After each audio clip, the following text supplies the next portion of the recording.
Bonjour tout le monde, bonjour. Je m'appelle Laurence. Vous pouvez me retrouver sur Instagram comme Lolo Frisette et sur Ravelry sous Lolacha. L-O-L-A C-H-A. Ça commence bien, dis donc. Bonjour tout le monde, bonjour à celles qui reviennent. Merci beaucoup de votre fidélité. Et pour celles qui me regardent ou ceux qui me regardent pour la première fois, bienvenue sur mon podcast, My Podcast. Je suis ravie de vous retrouver. Ça fait super longtemps, ça fait plus de 6 semaines. 6 semaines. Oh, je suis ravie. Alors, je suis ravie d'abord parce que ça m'a manqué beaucoup de vous parler. Ça m'a beaucoup manqué. Ça a été long, 6 semaines. Et je suis ravie aussi parce que ça veut dire que j'ai une demi-journée pour moi toute seule. Et ça n'est pas arrivé depuis à peu près 6 semaines. Voilà. Et ça, c'est top. Voilà. Donc pour ceux qui ne comprennent pas pourquoi elle est aussi faux-folle, cette fille, et je ne suis plus enceinte. Ah, voilà. La dernière fois que j'ai enregistré, j'avais un énorme ventre de 8 mois et demi de grossesse que j'ai perdu parce que j'ai accouché. Voilà.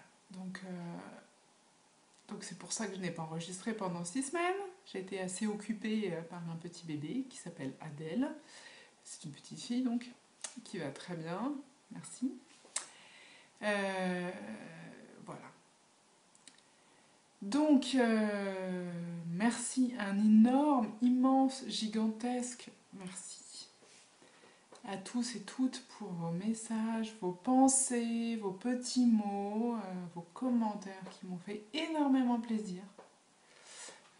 Ça m'a beaucoup touchée. Donc, mille merci. Merci aussi à toutes celles qui ont enregistré des épisodes de podcast pendant ces 6 semaines parce que ça m'a aidée, ça m'a tenu compagnie souvent, la nuit parfois, la nuit souvent d'ailleurs. Et ça m'a permis de continuer à entendre parler tricot et vivre tricot alors que je ne pouvais pas pratiquer vraiment. Donc merci beaucoup. Merci à toutes celles qui ont posté des jolies choses sur Instagram, et elles sont très nombreuses parce que là aussi ça a continué d'alimenter ma passion et d'alimenter mon inspiration. Et donc tout ça était très, très sympa. Je tricote un petit peu moins qu'avant, mais j'en ai pas moins envie, ça c'est sûr. Voilà. Donc forcément, depuis 6 semaines, j'ai un peu moins touché mes aiguilles. Je comprends pas pourquoi. J'ai un peu moins touché mes aiguilles. Et donc, j'ai beaucoup moins de choses à raconter que les fois précédentes où j'avais tout mon temps pour moi. Bizarrement. Et donc cet épisode sera peut-être un petit peu plus court parce que j'ai beaucoup moins de choses à raconter. Et du coup, je me suis dit que comme j'avais beaucoup moins de choses à raconter, j'allais vous raconter mon accouchement. Eh ouais! Bah ouais, parce qu'après tout, ça a intéressé beaucoup de monde. Voilà, ça a duré 30 heures. C'est vrai. Ça a duré 30 heures, donc à raison d'1 minute par heure d'accouchement, j'en ai pour une demi-heure. Ça fait un épisode tout à fait raisonnable, alors bon, on y va. Puis en plus, je pense que les femmes, elles sont pas assez informées encore. Et on devrait plus en parler, c'est pas tabou, tout ça. Non, c'est une blague, je vais pas vous faire ça. Restez. Non, je vais pas faire ça. Je vais vous parler tricot, mais ce sera plus court. Et s'il y en a qui veulent savoir comment ça s'est vraiment passé, contactez-moi en privé. Hein, d'accord? On pourrait en parler. Donc, tricot, car ceci est quand même un podcast tricot, rassurez-vous.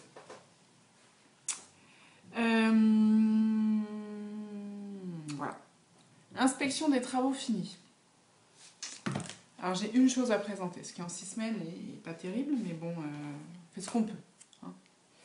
Et j'en ai en fait un deuxième que j'ai oublié. C'est un petit bonnet pour Adèle, que j'ai mis dans le sac de la nounou aujourd'hui, et donc il est chez le nounou. Bah, c'est pas grave, ça me fera un objet fini à vous présenter la deuxième fois, même si j'en ai pas. Vous voyez? Okay. Donc, j'ai fini le colibri. Donc le colibri, c'est un gilet Non, la caméra, elle est là. On reprend les bonnes habitudes. Voilà. C'est un gilet raglan qui se tricote du haut vers le bas, qui a été conçu par Sandrine Costa. Je crois que son blog c'est Sandrine et compagnie, mais son nom là c'est Sandrine Costa, qui se tricote en fingering et en aiguille 3. Voilà, donc moi je l'ai fait comme ça. Voilà. J'adore. Je l'ai fait en 8 ans pour mon aîné, ma fille aînée qui s'appelle Olivia, qui a 5 ans mais qui est très grande. Il lui va mais il est un peu grand. Donc voilà, hop, 8 ans. Toc. Alors vous avez entreaperçu un peu l'originalité du patron et ce qui le rend aussi joli, je trouve, c'est ce super détail sur la fin des manches. Et mon rabattage n'est pas parfait, hein. Je vous entends. Je vous entends pas, mais je vous entends. Pourquoi elle a rabattu comme ça? Parce que ça ne savait pas faire autrement, ok. Voilà. Ce joli petit détail en bas des manches et en bas du corps, ce sont à la fois des côtes torse, je vous le mets bien là, des côtes torse avec des jours au milieu très jolis. Alors est-ce que vous allez voir les jours comme ça? Oui, un petit peu, vous voyez, ce sont des jours. Voilà. Fantastique, Laurence, t'es trop forte. Donc voilà, et en bas du corps, pareil. Et en bas du corps, toc, pareil, toute une bande avec ce très joli motif. Voilà. Donc je le trouve particulièrement réussi comme patron. Hein. Je ne parle pas forcément de ma réalisation, mais du patron. Je trouve que l'alternance des raies est super bien pensée. Deux rayures courtes et puis un peu plus loin, des ensembles de 2 rayures rapprochées et puis des rayures plus espacées. C'est très joli. Et puis cette bordure est très chouette. Pas de difficulté particulière, le patron est très bien expliqué. Ah oui, et sur le col et les bandes de boutonnage sont en côte torse, ce qui rajoute aussi un petit peu de délicatesse dans ce monde de brut. Un petit peu de délicatesse dans ce patron, voilà. Ce qui fait que ça en fait un gilet très féminin, féminin, fin, un peu original, tout en étant pour tous les jours, bref, tout ce que j'aime. Donc je l'ai réalisé en le gris, c'est ça. Mon Dieu. Donc la marque c'est Blue Moon Fiber Arts. Alors la marque elle est là. Tac, la marque elle est là. Blue Moon Fiber Arts. La base, hein, c'est un fil à chaussettes qui s'appelle Sock That Rock. Lightweight, gris là. On appelle parfois STR. Voilà, un coloris black. C'est ce gris qui n'est pas uni, qui tire sur le très légèrement. Non, c'est juste un gris profond magnifique qui n'est pas complètement uni. Et le rose, j'ai plus l'étiquette, c'est pas bien. C'est un Ladybug Fiber Arts. Ladybug Fiber Arts sur Etsy. Et le coloris, c'est Rhodolite Garnet. Je ne sais absolument pas ce que ça veut dire en anglais, mais je m'en fiche, c'est très bon. Voilà, c'est ce rose là, qui n'est pas non plus complètement unique, pas uni, pas unique, qui fait des variations. Magnifique. Voilà, et tout ça est 100% mérinos. Les deux fils sont 100% mérinos, ce qui fait que ça passe en machine, c'est parfait. J'en suis ravie. La principale intéressée en est contente. Voilà. Autant que de sa polaire Décathlon, c'est ça qui fait plaisir. Les enfants sont ingrats. Voilà pour les projets finis. Voilà. Projet en cours. Alors, mis à part d'innombrables chaussettes qui n'ont pas particulièrement avancé, et j'en ai donc, je sais plus combien, 6 ou 7 qui sont montées et qui n'ont pas beaucoup avancé. Mais elles avanceront un jour. Hein. Pour l'instant, il faut juste que j'ai froid que des orteils.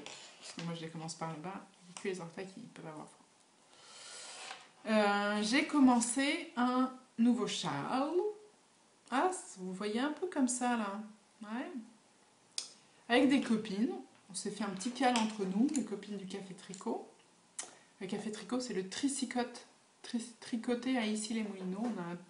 On a intercalé ici, de ici les Moulineaux, I2SY, dans tricoté, ça fait tricicote. Voilà. Et c'est à Issy-les-Moulineaux.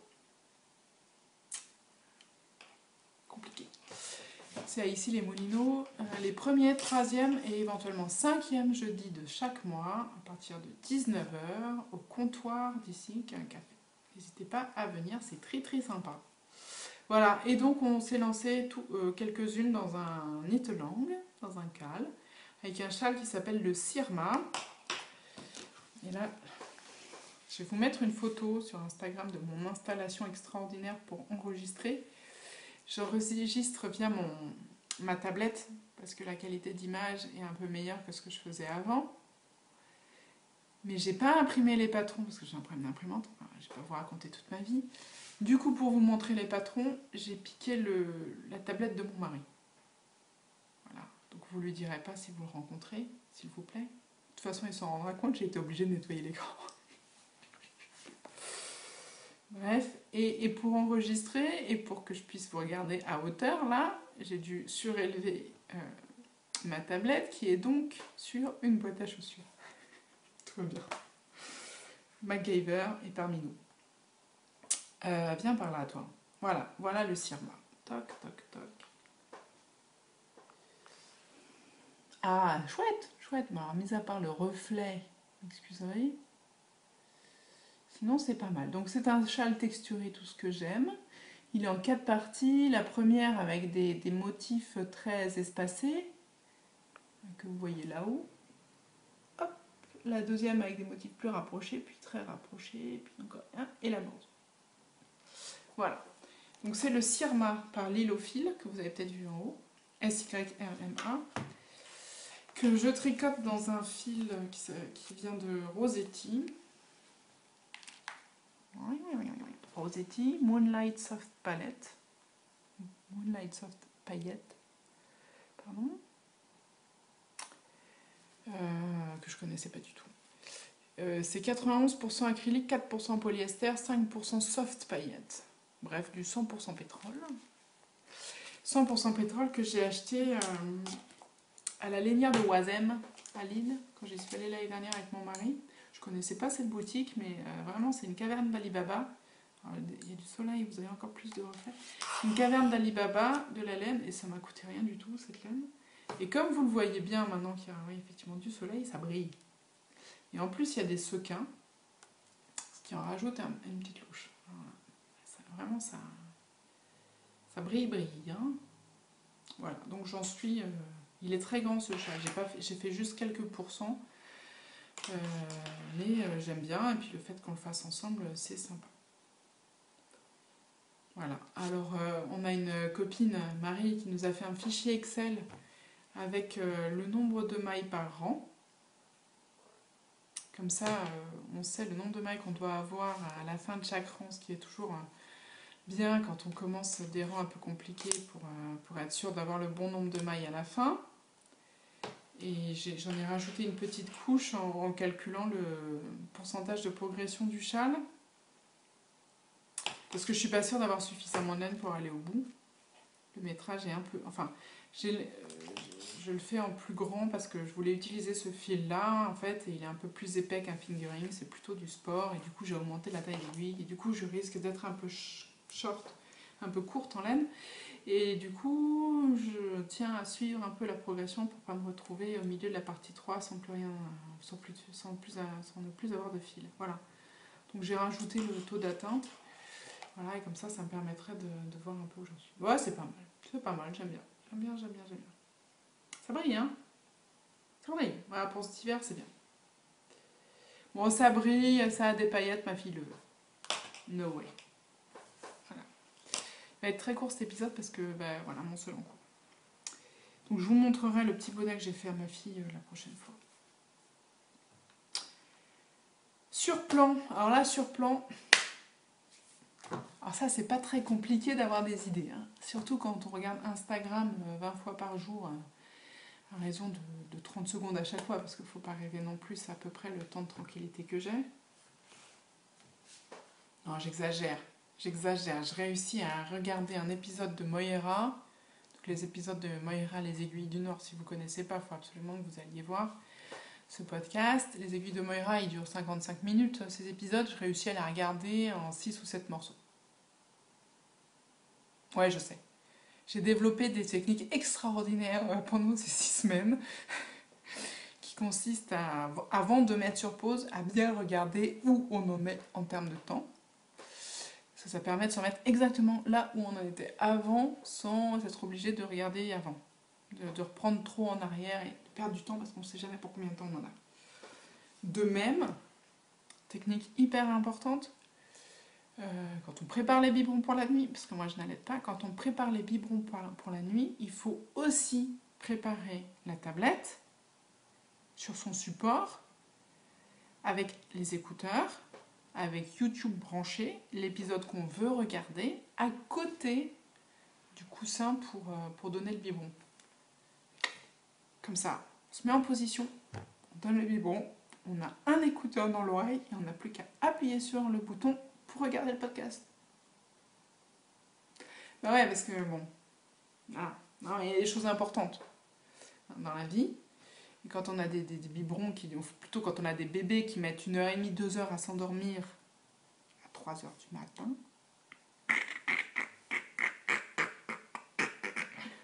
qui s'endorment, se réveillent, s'endorment, se réveillent, s'endorment, se réveillent. Eh bien, c'est mieux d'avoir un podcast pour rester patient. Ça va beaucoup mieux. Ça va beaucoup mieux, je vous rassure. Ça dure maintenant à peu près 1 heure et c'est plus qu'une fois par nuit. On tient le bonbon. Faut dire qu'avec une mère surexcitée comme moi, je vois, c'est normal aussi, à vrai dire. Ne dites pas ça à mon mari. Donc, sur plan, et tout ça pour...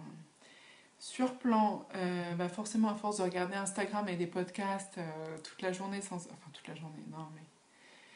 Regarder Instagram et les podcasts, on a plein d'idées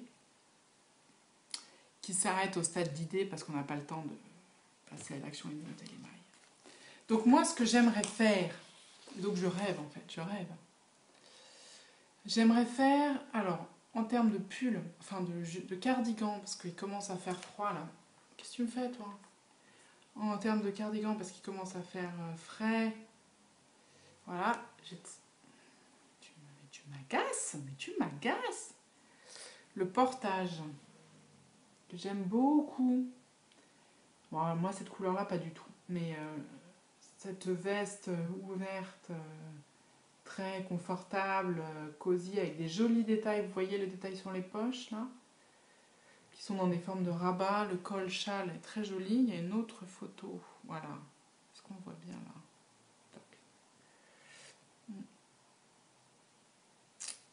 Attendez, tu vas bien faire un effort s'il te plaît. Non, je crois qu'il n'y a que celle-là.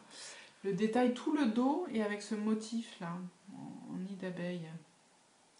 Très joli. Donc le dos est original et travaillé, texturé. Voilà, vous voyez le début des poches aussi qui sont travaillées de façon originale. Bref, j'aime beaucoup celui-là. Voilà, je vous le remets histoire que, pour être bien sûr, vous l'ayez bien tous en tête. Voilà. Le portage par Dandelions Girl. Il y en a qui sont aussi doués que moi pour les pseudos, ça fait plaisir. Voilà. Que je ferai en mérinos de la filature du Val-Gaudemar. Donc vous voyez, j'ai déjà fait l'échantillon. Plutôt 2 échantillons avec 2 tailles d'aiguille. Hein. La ligne au milieu, c'est un changement de taille d'aiguille. Puis vous voyez à la taille que ça a changé d'aiguille. Alors je ne sais pas si vous faites comme moi ou pas. Voilà. Il y a des nœuds, vous voyez les nœuds. Et donc je fais autant de nœuds que de millimètres sur les aiguilles. Donc 1, 2, 3, 4, plus le petit zigouigoui là. Je l'ai tricoté en 4,5 ce morceau-là. Et en haut, 1, 2, 3, plus le petit zigouigoui. Je l'ai travaillé en 3,5. Voilà. Donc là, l'échantillon, il est en 3,5. Et là, l'échantillon, il est en 4,5. Et là, Laurence, elle a fait une boulette. Voilà. Voilà. Parce que j'ai plein d'échantillons, mais je me dis que bien sûr, je m'en souviendrai, puisque je l'ai fait pour tel patron qui était recommandé avec telle taille d'aiguille. Évidemment, je me souviendrai avec quelle taille d'aiguille j'ai tricoté ce fil. En fait, non, je ne m'en souviens jamais. Et j'ai pas envie d'aller rouvrir la ravellerie pour savoir machin. Non. Du coup, j'ai trop... Bon, voilà. Petit système, on fait des nœuds, c'est pratique. Voilà. Et du coup, en 3,5, j'ai le bon échantillon. Nickel. Une veste en 3,5 pour moi qui mesure 1,80 m, vous croyez que c'est une bonne idée? croyez que j'aurais fini avant 2025? Pas sûr. Hein. Encore un super projet, ça, je le sens. Donc je le fais en... Voilà. En plus, je pense que... Moi, j'ai ce qu'il faut en métrage. Mais comme je dois le rallonger parce que je suis grande, ça risque d'être un peu juste. Donc c'est un rose pâle, un rose buvard. Vous le voyez là. Hein, c'est pas tout à fait beige, c'est un beige rosé. J'aime beaucoup. Hein, une couleur neutre qui se passe avec beaucoup de pantalons, donc c'est très bien. Et je pense que je peux en mettre pas mal de haut au-dessus. Et je le fais en mérinos de la fioriture du Valgo des Mares. Mérinos, je l'aime, je l'adore. Je l'aime, je l'adore. Ils sont aussi doués que moi pour les jeux de mots. Ne se moque pas. Ne se moque pas. 100% Mérinos. Ah, zut, elle est là le truc. Et puis je vous le mets en énorme. 100% Mérinos, coloris buvard. Très joli, très chouette. Très bien. Donc ça, ça me démange de le monter. Franchement, déjà j'ai tricoté l'échantillon, autant vous dire qu'il m'a fallu 3 jours pour le monter. Bon, là je bavarde beaucoup quand même. Et alors dans les châles, toc, le pad de mon chéri. Dans les châles, il y a le château rouge de Madame Tricotte qui me fait de l'œil méchamment et ça fait longtemps que je le dis, donc il va peut-être falloir que je passe à l'action. Pourquoi tu t'en vas sur le côté là? Tu me fais quoi? C'est quoi ce truc? Ah voilà, hop. Le truc qui me dépasse là. Technique, pas de mon côté. Voilà. Le château rouge de Madame Tricotte qui est très joli, je trouve. Alors il est en 3 couleurs, et alors moi les 3 couleurs ce serait ça, Plucky Knitter Primo Fingering coloris Early Light. C'est un mélange mérinos cachemire nylon. Et les chevaux, depuis le temps que je le sors pour le regarder tellement il est beau, il s'est un peu défait. Tennis Fiber Arts Blue Label. Blue Label, c'est la fingering Blue Label. 80% mérinos, 20% nylon. Ça va bien, les couleurs sont fidèles. Ah ouais, c'est bien, c'est exactement ça, nickel. Et j'ai un 3e écheveau qui est déjà en pelote et qui ferait ça. Alors c'est pas super contrastant comme couleur, mais ça peut être joli. Et si je me fatigue moins, je peux le faire comme ça et vous le voyez tout aussi bien. Voilà, c'est pas mal aussi. Hein, voilà. Un château rouge, voilà. Et puis il y a celui-là aussi qui me plaît beaucoup. Alors ces couleurs-là, pas du tout. Je trouve que, voilà, ça c'est pas mon truc. Mais la version de Célia Zut, je l'ai trouvée super jolie. Et la version de Coralie de Coconuts, très jolie aussi. Donc il y a celui-là qui me plaît. Et puis sinon, je suis toujours à... Alors c'est aussi un 3 couleurs. Et en 2 couleurs, j'ai ces 2 écheveaux-là. Ils sont trop beaux, hein. Ils sont trop beaux. De Solitaire des Vilaines. Et ceux-là. Et puis après, vous allez me dire que le rose et le gris, c'est mes couleurs préférées. Qui me plaisent aussi énormément. Et ces deux-là, je pense que je vais en faire un Holy Chevrons de Stephen West. Très beau aussi. Je crois que je l'avais préparé celui-là. Non, je ne l'ai pas préparé. Et bah tant pis pour vous. Ouais. Tant pis. Donc voilà, c'est clairement pas les idées qui manquent. En plus, figurez-vous que depuis 6 semaines, je n'ai pas acheté de laine. Ouh, ça me démange. Ça me démange. Je pense que je vais pas tenir longtemps. Voilà. Le craquage risque d'être un peu méchant. Voilà. Et point de vue filage, là aussi ça me démange. Vous sentez là la frustration depuis le début de l'épisode là ou pas? De la fille qui n'a pas le temps de faire tout ce qu'elle veut. Bon, c'était prévu, c'était prévisible et ça se confirme. Comme quoi, quand les gens vous disent « Oh, t'auras plus de temps après », bah, ils sont raison. Filage, j'ai réussi à filer un petit peu, c'est un petit peu mieux. C'est plus régulier, ça c'est sûr. C'est un petit peu plus fin, ça c'est sûr, parce que je dédouble la file et je dédouble la fibre et je pars avec des bandes moins épaisses. Célia disait dans son dernier épisode et m'a répondu en disant que effectivement le poids du fuseau comptait beaucoup. Donc je me vois bien acheter un fuseau plus léger prochainement. Parce que ça me démange quand même méchamment. Et puis il y a plein de fibres magnifiques sur Etsy. Et il me reste des sous sur la carte cadeau de mon anniversaire. Voilà. Et ouais, je veux dire, c'est pas normal quoi. Voilà. Et ben écoutez, c'est à peu près tout ce que j'avais à vous dire. J'ai quand même dit pas mal de bêtises. Hein.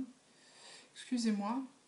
Pour ceux qui me regardent pour la première fois, c'est à peu près comme ça tout le temps en fait. Voilà. Il me reste à vous remercier. Merci d'être encore là. Si vous voyez cet épisode, c'est que j'aurais en plus réussi à éditer cet épisode sans être dérangée. Et on est le 24 septembre. Donc si vous le voyez avant 2016, eh ben c'est que j'aurais fait dans les temps. Non, je déconne. 24 septembre, jeudi. Donc avec un peu de chance ce soir, peut-être demain, 25 septembre. Voilà. Mille merci de m'avoir regardé jusqu'ici. J'espère que vous aurez pris un petit peu de plaisir à le regarder. En tout cas, moi, ça m'a fait énormément de bien de vous parler, comme d'habitude. J'adore ça. Merci d'être là. Vous pouvez me suivre sur Instagram sous le pseudo Lolo Frisette. Et sur Ravelry, sur Lolacha, Lolacha. Voilà. Ah oui, dans les événements, il y a Création et Savoir-faire, mi-novembre. Moi, j'y serai. Je ne sais pas trop quel jour, peut-être pas qu'un seul. Je ne sais pas du tout. Mais ouais, ça me ferait vachement plaisir de rencontrer des tricoteuses que je connais via Instagram ou via Ravelry, mais que je ne connais pas dans la vraie vie. Donc, dans le prochain épisode, j'essaierai de m'organiser, d'avoir réussi à fixer le jour et je vous dirai quel jour j'y serai et si on peut se rencontrer et discuter un petit peu, papoter, ça me ferait super plaisir. Voilà. À bientôt, j'espère. Et grosse bise, tricotez bien. Ciao!